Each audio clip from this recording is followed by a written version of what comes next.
Sineseryoso ng ilang kongresista ang pahayag ni dating Pangulong Rodrigo Duterte kaugnay sa umano'y pagpatay sa 15 senador. Nais nilang siyasatin ito ng NBI at tila may pasaring din dito si Pangulong Bongbong Marcos. Nakatutok si Jandy Esteban ng GMA Regional TV.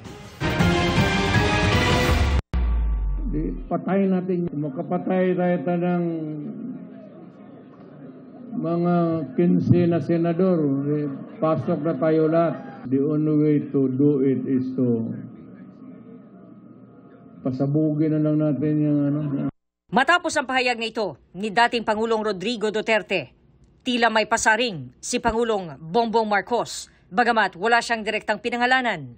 Narinig lang natin nung isang araw, wala daw pag-asa. Siguro, kanina wala silang pag-asa. Kaya papatay na lang sila ng 15 na senador.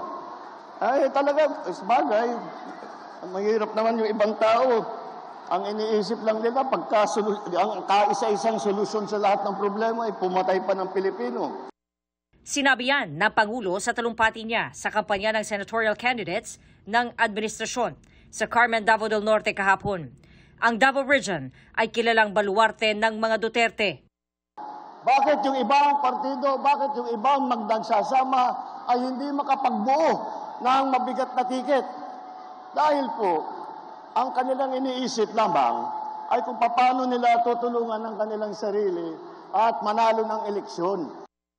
May binanggit din ang Pangulo tungkol sa extrajudicial killings at ang pagiging pro-China sa usapin ng West Philippine Sea. Si Lanao del Sur Representative Zia Alonto Adjong nanawagan sa National Bureau of Investigation na imbestigahan ang dating Pangulo. Kung iligal nga raw ang bomb joke, paano pa kaya ang bantang pagpapatay sa mga senador? Pasaring naman ni House Assistant Majority Leader at Zambales Representative Jay Cungon.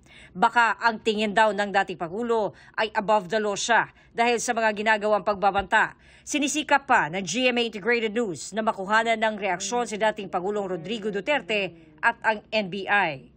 Para sa GMA Integrated News, Jandy Esteban ng GMA Regional TV, nakatutok 24 oras.